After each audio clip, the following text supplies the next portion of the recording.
Welcome, Gile, to the Rustenburg Podcast. Good morning, Rusty Bugs. Sanbonani Molweni. Kuyamore. It's just 8 a.m. Oh, 8:15. Sorry. 8:15. This is our last podcast. And as you can see, my smile is different today because it's December. Right? It's December. This is a season and a time where we spend with family, where we do... one of my friends said to me that this is a season where we take financially irresponsible decisions, but the E is silent. And today I'm going to have a chat with Mrs. Peterson. Belinda, good morning. How are you? Morning, Tapelo. I'm good. How are you? Good. What financial decisions are you taking this festive season? Let's not go there. Let's not go there. Okay, cool. Lovely. Thank you very much for joining us. As you can see, it's just me and you today. We're just going to have a chat. And we're just going to dive deeper and getting to know our leadership, the person behind all of this wonderful achievements that we get at Rustenburg's. Is there a way to introduce yourself? If you were on my end and you were sitting here, who would you say Belinda is? You start off with a really tough question. Yeah. Introvert is the first word that comes to mind, actually. Very much an introvert. A mom, a wife, a friend, a daughter. Yeah. And then a teacher and a principal. Wow. Why did you mention a teacher before a principal? I'm a teacher first. Always a teacher first. Okay, cool. So we're going to start off with the game, right? Dave, I need you to jump in here. And I'll make an example with Dave. And then we'll then go into your game after that, right? So, Dave, this game is very simple. You just have to finish off what I'm saying. So let's start. Right? I'm sure you'll be able to pick up Dave's voice. So, had it not been for, finish that sentence for me, Dave. This beautiful sunny day, I wouldn't be in such a good mood. Had it not been for this beautiful sunny day, he wouldn't be in such a good mood. I thought it's me. I agree. Okay. I am most grateful for? This day today, which is my birthday. Wow, happy birthday! Congratulations. Happy birthday. How old are you? I think we are 8. Do we want to ask that question? Oh, okay, cool. That's not. I'm 46. Oh, Dave is 26. Cool. Then, Belinda, let's just move into you. Cool. Had it not been for, can finish off that sentence. My family, I would not be where I am today. Sure. Okay. I am most grateful for.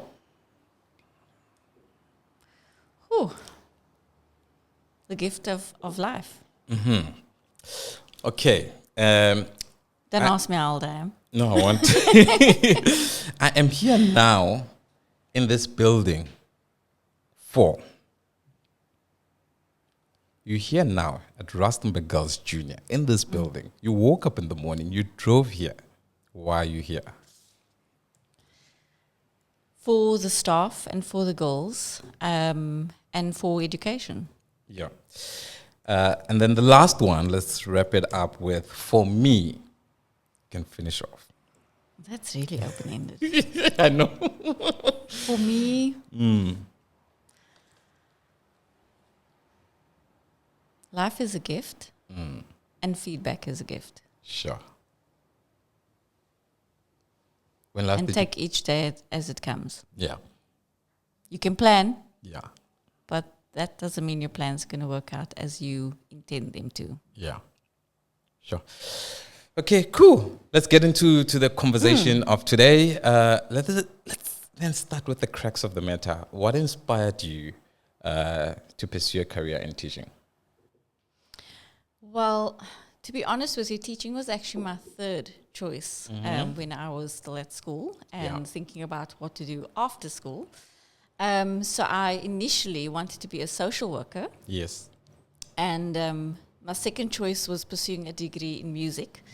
And then my third choice was teaching. I obviously wasn't accepted for social work or music, only for teaching. Yeah. And so it was sort of by chance that I landed up at the teacher training college in my first year. fortunately with some people that I knew. We'd come from the same school together, a few of us, and so embarked on this journey of teaching. And I think it was my first teaching practice in my first year, around about April of that year, when I was in the classroom with, I think it was grade 4 or grade 5 at the time. No, grade 5. I was observing the children, and at some point I had to teach my first lesson. Yeah. And I fell in love with teaching. Yeah. How was that first lesson? It was actually a science lesson, which my staff know, do not get Belinda to teach science lessons. She'll teach the wrong thing. Yeah. But I had so much fun, and it was just, it made me realize the impact that education has. And even in that short 30-minute lesson, just being able to engage, having the children ask questions. I mean, I'm a very... I like to do a lot of things in my lessons, so it's always interactive, and there's lots of props and all sorts of other things that I usually used to have in the classroom. And so my first lesson was like that. And not for it to be like a show and tell, but just because that's who I am and that's how I engage with people. And so, that first lesson was just, I was sold. Okay. That's actually, it was supposed to be question number 3 or 4, something there. Let's then take it back. I want to take it back to where were you born and how you grew up. So I'm Cape Town born and bred. Never lived anywhere else. Traveled a little bit, but never lived anywhere else. But Cape Town, I love my city. So I grew up here in the southern suburbs, actually. And grew up in an environment. Obviously, when I was born, we were still in the heart of apartheid. And so have very vivid memories of just going through some struggles as a family, as an individual, even as a child as well. Particular memories about going through that period of time, and then also living through the transition of becoming, a democratic country, and through the first elections, democratic elections. And so, I think it was really a good upbringing. My parents were involved and also not involved in a lot of ways, and the reason why I say that is because they really taught myself and my sister to be independent from a very young age. Making our own decisions, obviously age appropriately, but that's what are we talking? Are we talking like type of dress that you want to wear? No. Should I really be sharing this? Okay. But I think just being able to, like when I went to high school, for instance, when I was in primary school still, I had to complete my own application. Oh, lovely. To go to high school. My parents just looked through it and signed it. But it was my responsibility to actually fill in those forms as a child.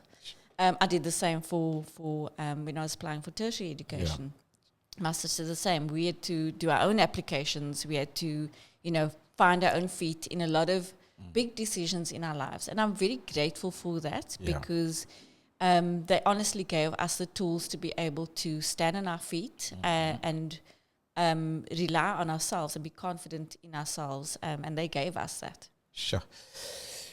Okay, cool. So now we've discovered who Belinda is. And if you had your family sitting here today, mom, dad, siblings, and I'm sorry, before you were Mrs. Peterson, your middle name, Moses. Moses, yes. The Moses family, if they were sitting here, what would you say to them? Oh, you want me to actually start tearing up on camera? Thank you is never enough. Yeah. Earlier you asked me the question, who are you grateful for? And I think that was the question. I said family. I honestly would not be sitting here without them. Had it not been for the way our parents raised us, I think that played a huge role in terms of us being able to achieve what we have in our lives. And just not for us, but also for the grandchildren as well, who've been raised in a very similar fashion. But also through the years of long working hours, attending conferences, workshops that are often, where my children needed to be taken care of, my parents really stepped in. And my husband as well. I mean, I honestly would not be sitting here today had it not been for their sacrifices and their support in believing, first of all, in me, and then sometimes seeing the vision that I didn't see. Sure. Yeah, that's a very deep statement that you just made there. Yeah. Okay, and then maybe I just want us to have a conversation around the idea and the concept of when you were growing up in primary school, high school, and varsity, were you an academically strong person? Because sometimes there is this misconception that, like, if everything is perfect, academics, well off at home, and all of those things, you then are more likely to be a leader as opposed to someone who maybe is not performing well academically, but some miracle after varsity or after thingy, they then become like the heroes of this world. I was always academically inclined, but not necessarily a top achiever. Yeah. I had to work really hard. And I think especially when I got to high school and beyond that, I really had to put in hours and hours of studying to be able to achieve. Yeah. And so it was a lot of effort, on my part. So it definitely didn't come easy. And even now still, it's not something that I just am able to do. It's not, I think, something that comes naturally. It's something that I've grown to do because I've always had to work hard, specifically in terms of academics. So, no, I was never that straight A. No, maybe an A here and there. But no, that definitely wasn't me. Okay, cool. And then maybe let's dive into the teaching space, right? Why leave a classroom and say, I want to be a principal? For some reason, gosh. I know that, like, you're still a teacher either way, whether be it a principal or whatever, like, teaching is at the heart of it. But, like, was it an easy decision? Maybe let me put it that way. Was it an easy decision to say, I'm leaving teaching because, let me not give you a reason, because whatever, A and B, I think it eventually became easier to make the decision. Okay. So when I started teaching, so I also didn't start teaching after I graduated from teaching college. I did a few years of doing other things, and then I decided, okay, now I think I can be responsible for somebody else's children. So, and then I started teaching. So I started teaching a little bit later than many other people. And in my first term of teaching, actually, I was very fortunate to end up starting my teaching career at the school that I attended as a primary school child. And so I was teaching with teachers who had taught me.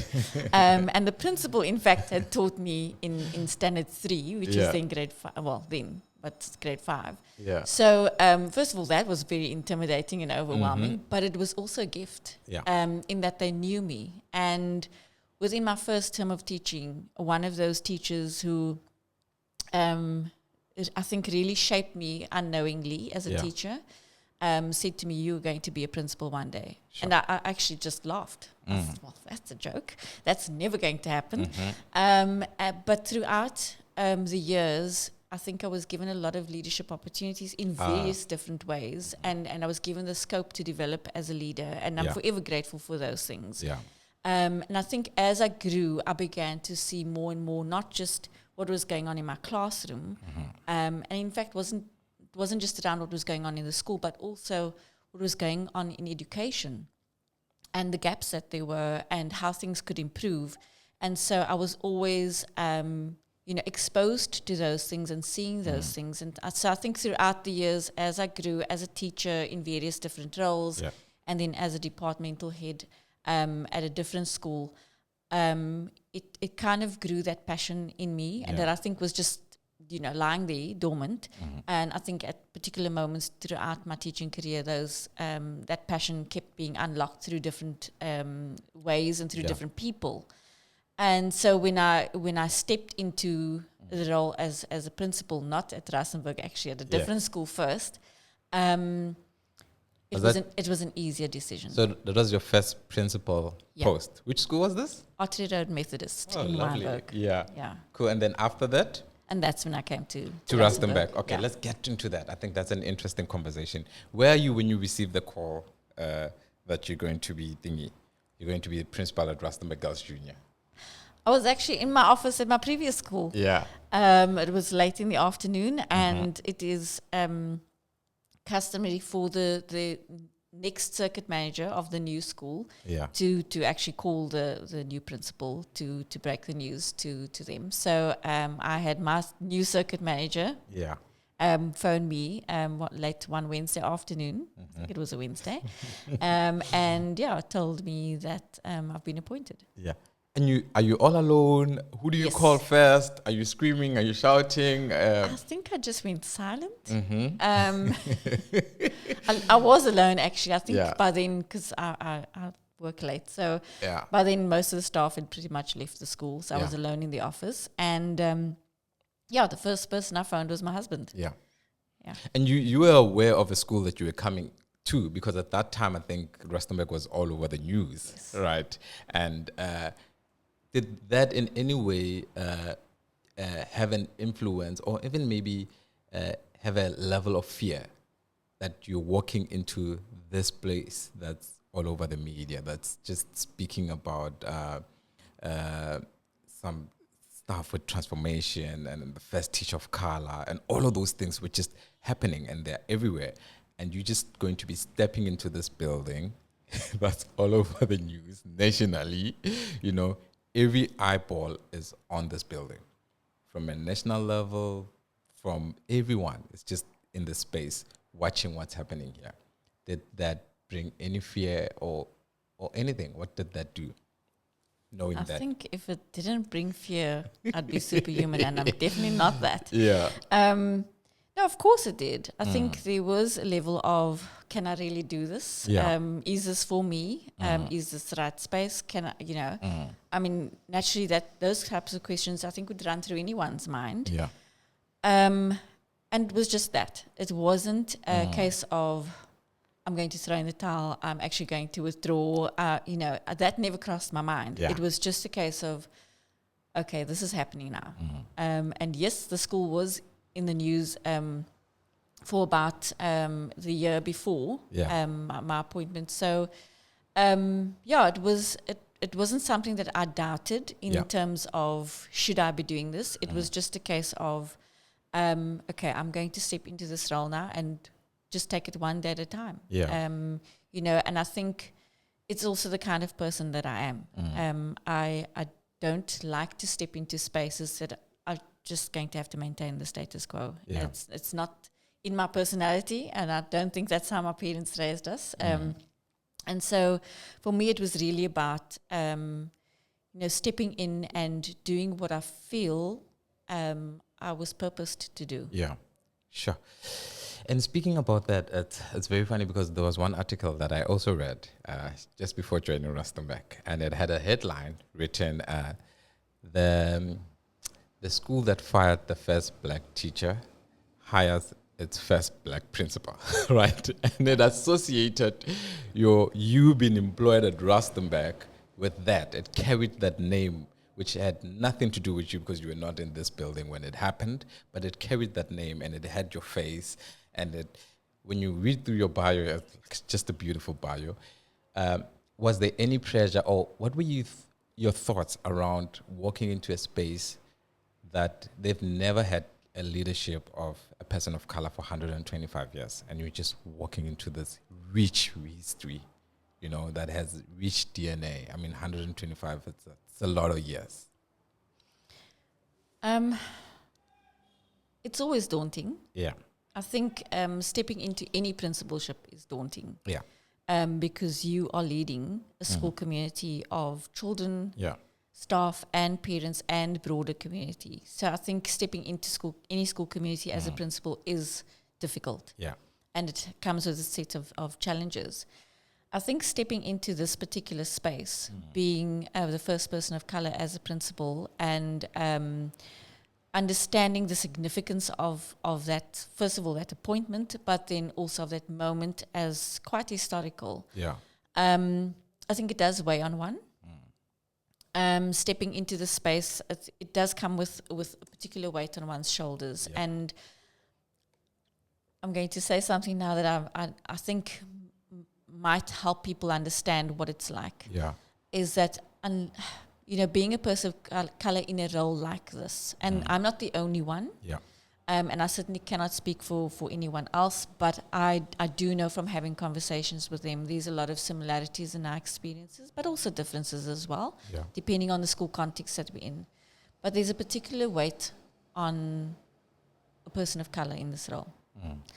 There's a weight on our shoulders in terms of we've got to prove ourselves far more that we're worthy to be in this position. Yeah. Feeling that... besides having to prove yourself and that you're actually worthy to be there, is that you have the skills to be there.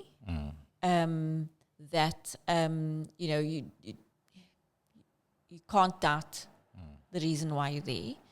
And so, and many people do. And often the doubt is, have I just been appointed because I'm a person of color? Or is it actually because I deserve to be here and I've worked hard to get here? And so those questions, I think, often are on people's minds for the person in the position, but I think also for people around as well. Sure. And I think just the weight of having to get things right, and I think particularly in terms of transformation and diversity and equity and belonging and social justice and all of those things. So there's a lot of weight on our shoulders and my shoulders to try not to make those mistakes, because we will be harshly judged, even though we're human. Even though Sure. I will make mistakes, and I have Yeah. honestly made some really challenging mistakes that I've had to deal with in the last 5.5 years that I've been here. Sure. And I've owned up to those as well and held myself accountable for those things. But it's also understanding that just like anybody else, it doesn't matter what the color of my skin is, I'm going to make mistakes. Yeah. But the issue is, or the difficulty is, that as a person of color, those mistakes seem to hold a lot more weight. And so it is a challenge. It is difficult day on day. And I think, I don't want to say less so now, but yes, in some ways, because I've learnt, Yeah. I've grown in this role. I've listened to people. And so, I think for me, it's that weight of having to continuously prove yourself Yeah. just because you feel like you have to. Sure. And you question because of it. Sure. Dave, I think this would be like a perfect moment where we bring in someone else into this conversation that wanted to tell you something and couldn't personally be here. And yeah. You ready, Dave, for us? Okay, cool. We'll just listen in for now. Yeah, and it really, really, really, really speaks about what you've just covered. And just this person just wanted to let you know their feeling. Maybe let me not speak much about that. Cool. Hey, Belinda. Just wanted to pop in to let you know I am super proud of you. I love the way that when you do something, it's never half-heartedly. You always give your all and go full in, and you will see it through, and you will make sure that it's done in the correct manner, in the best way possible. I love how you are hungry to know more, always reading to learn more. You've probably read every single WCED policy document, but that again just is a testimony of your hunger to know more and wanting to learn and wanting to make sure that whatever it is that you do and is required of you is done in the right way, in the best possible way. I love how that knowledge and that growth, that desire to learn, you don't just keep that for yourself. I love how you are always willing to share that with anyone who wants to know more and anyone who is willing to learn more. You share that freely, and I think those who have close encounter with you, they can attest to this, that they are better off for it, for knowing you and spending time with you. I love how you transfer that into people's lives and how people can benefit from you. And when they succeed, you celebrate them, you elevate them. I love that. And I'm super proud to be your husband. I am your biggest fan. I don't think you can ever dispute that or doubt that, or you should ever, because it's true. I am super proud of you. I am so glad that you're in my life, and I can safely say that I am your biggest fan, and I admire you very, very much. Love you. All the best.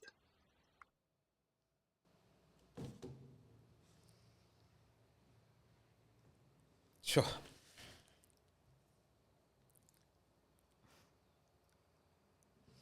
If you were sitting right here, what would you be saying? How would you respond to that?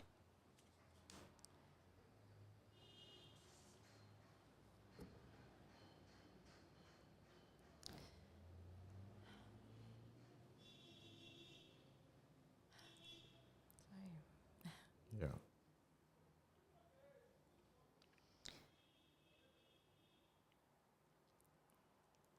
So when, maybe I should just give this context first. So when this position was advertised, Yeah. you should have had tissues for me, Capello. When this position was advertised, I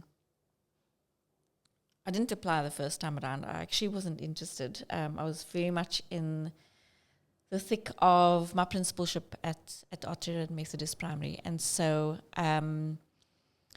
the second time it came around, Gerald was the one that said to me, you need to apply for this. And my immediate reaction was no. I have a job to do where I am, and there was still a lot that needed to be done. But had it not been for him, I actually wouldn't have applied for this position. Yeah. And I literally applied moments before the application closed. So what I would say to him if he were in the room right now is thank you. And that's never enough. But he's always been the one that has pushed me in a good way. And like I said earlier, seen something or seen the vision long before I did. And could see things before I did. Yeah. And so for that I'm forever grateful. Because he's always encouraged me, and he still does. There's lots of things that he still tells me I should be doing and what I could be doing in the future. And so who knows what of those things will come to fruition. Yeah. But that's in the future, not for the present. But I would also say that I'm his biggest fan. Yeah. In the things that he's achieved and the areas where he's involved and has influence. And so it is a real privilege to be married to my best friend. Yeah. Now, I want to tell you this, that I think, and I saw this through getting this audio, right? Because it seems like in the household of the Petersons, what happens there looks like it's nothing pure, but like goldness, right? So a lot of times when I do this podcast and I'd ask for a voice recording, someone would go to WhatsApp, record the voice. This one, Jared booked the studio, went into studio, recorded like a professional, like he is a professional. And he sent me and I was like, why is this audio so big? Why is it a big file? But it was well prepared. It was perfectly put together. And I think I even see it through you, that in that household, really, really, really, it's just mediocre is not a thing, the standard is very, very high. Yeah. And yeah. So maybe another person that you'd want to send a message to, if there was a Belinda Petersen who's 12 years, who's sitting right here, what would you say to her? That it's okay to be an introvert. I think I really struggled with that because I was never popular. I never had lots of friends, always just a small group of friends. And that's okay. Yeah. It's okay to feel insecure. It's okay to not know. Yeah. But it's never okay to not do anything about that. Yeah. if you don't know, you can do something about it. And so, and I think that's always been. Wait, if you don't know, if you know. If you don't know something, you can do something about that. You can learn. You can find out. Okay. You can. Well, now you can Google or yeah. use Okay. I got you. other I got you. Yeah. mechanisms. I mean, Yeah. I do read a lot, Yeah. and I always have. Yeah. Just that it's okay. You don't have to be the loudest person in the room. You don't have to be. Yeah. I am quite animated, but especially when I'm in the classroom. Yeah. Because I think that's just the space where things come alive for me. Yeah. But yeah, it's okay to be insecure and to be an introvert. You don't have to be the person who's achieving all the medals at sport or whatever. Yeah. That doesn't define who you are. Then let's speak about your achievements, your awards, right? And maybe let's take a very completely different thingy. Your achievements, your awards, and maybe even if you can touch on your thesis, because not a lot of people know that Belinda actually has a master's in foundation phase mathematics. Am I correct? Yes. Cool. Okay, so let's start there. Yeah. I have my master's in education, focusing on foundation phase mathematics. Which actually was a continuation of my honors research project as well. So Yeah. both of them looked at problem solving in mathematics, which is often one of the critical areas that a lot of us as teachers struggle to teach, and a lot of getting to children to get to that point where they can feel confident in problem solving. So that's the reason why I chose those as topics. And so my master's thesis was particularly on how children use writing to solve problems. Okay. And so yeah. But so was it particular maths? Yes. Okay, cool. Yes. So you're focusing on using writing in mathematical problem solving. Okay, and then let's get into why that topic. Sorry, before we speak about awards and all of that.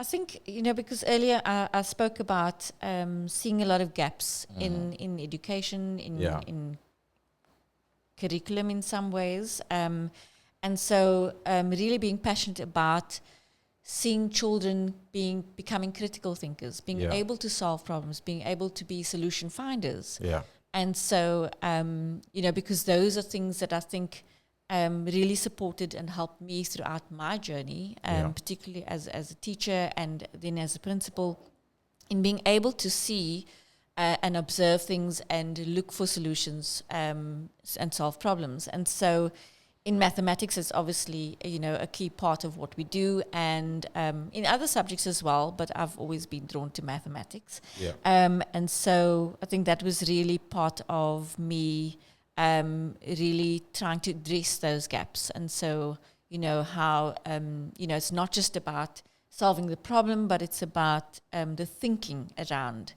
solving the problem. So the point is not actually to get to the answer. The point is actually the process of thinking. And I think that's often what gets lost in mathematics, because we're so fixated on getting the right answer. And my aim is to help children and as teachers to see that it's around the process of problem solving. Okay, last two questions. I promise we're almost done. Why is girl child education important to you? So interestingly enough, I've always been in co-ed schools until I came to Rustenburg. And so that also forced me to learn a lot more about girls' education in particular and why it's so significant. And I think, and I'm still learning, there's so much to learn about girls' education and the impact that it has for girls in these spaces. Yeah. I think for me, just seeing the significant difference between being in co-ed for so many years and then coming into a girls' school space for the last few years, is seeing the difference in what it does for girls, particularly. And that's not to say girls cannot thrive in co-ed spaces. They absolutely do. Girls become very strong leaders. I mean, recently I've just been connecting with a lot of women that I actually matriculated with many years ago. And we've been connecting via social media, particularly LinkedIn and so on, and just celebrating each other. Yeah. And just seeing, and I was in a co-ed school, both primary and high school, and just seeing the level at which they've achieved at high, in high positions in government, in the corporate sector, social development, all sorts of areas. And so that's really exciting to see. But I think what schools do for girls is it gives them the space, almost like a no holds barred. No, I don't know what that saying is, but there's no glass ceiling. You can actually shatter that glass ceiling. Yeah. That's not where things have to stop. And I think in girls' schools, that space is created a lot more easily. Yeah. For girls to discover who they are, for girls to grow in confidence, for girls to be courageous, for girls to speak up and stand up. Yeah.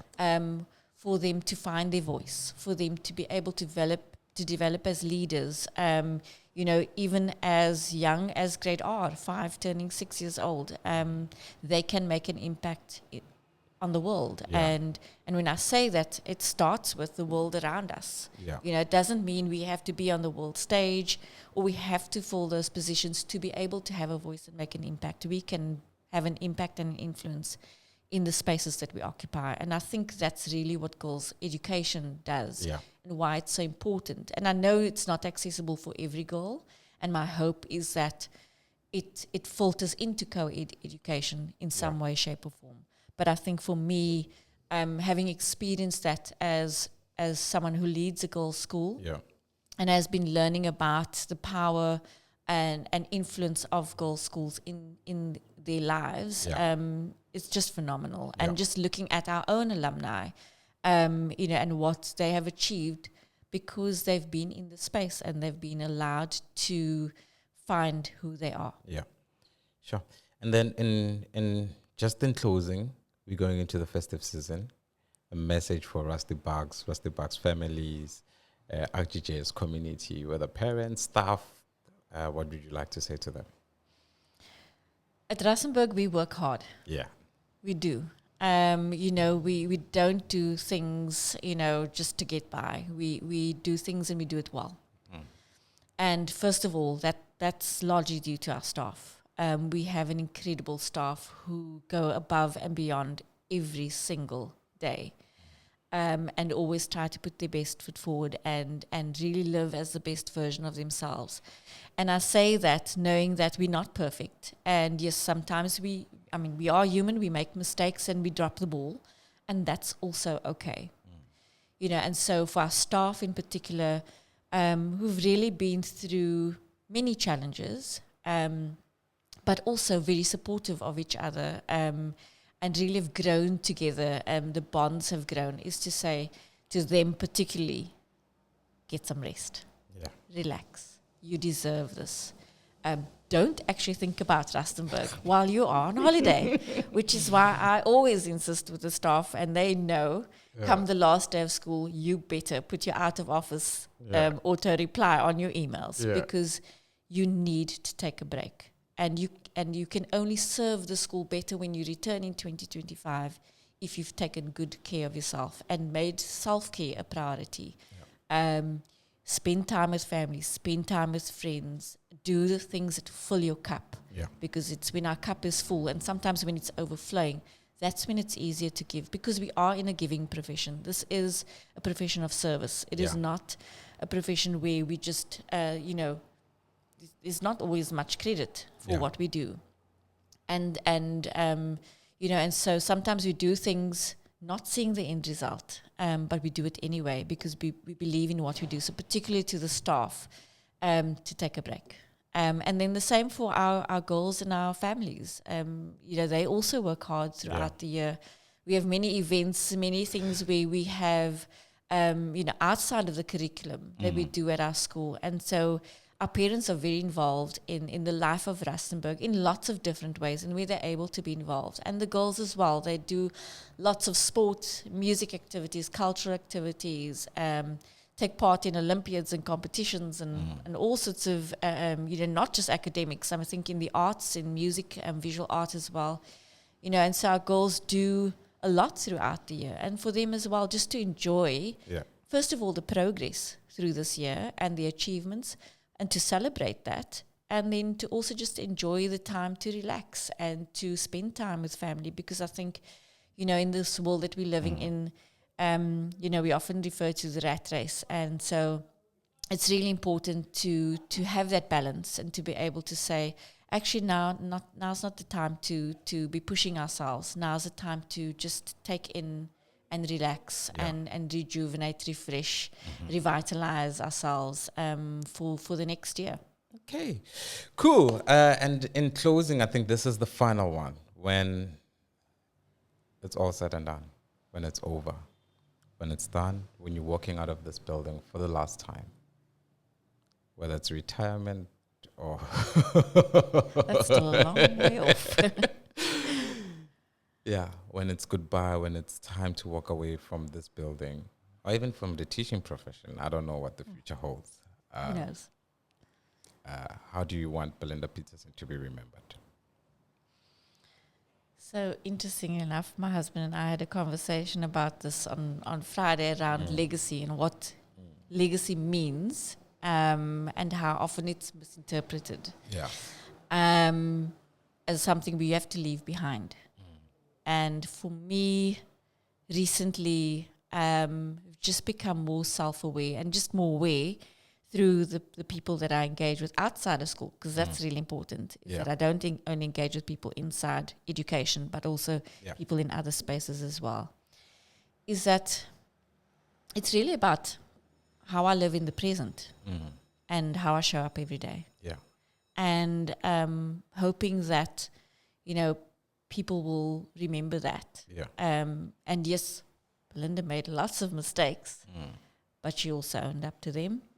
She apologized when she needed to, and learnt. She listened. She took advice, saw things from different perspectives, because I come with my own lived experience, which isn't the lived experience of the nearly 2,000 people who make up our school community, and that's the staff, the girls, and the parents and families. And so that's a lot of people, and we all have different lived experiences and different expectations. And so it's really that I've been present, that I've shown up when I needed to every day, and the significant moments, I think that they count. I think recently for me, and probably for a lot of our staff in particular, especially those who have been Rusty Bugs, who are alumni, I think the moment of launching our new school song was just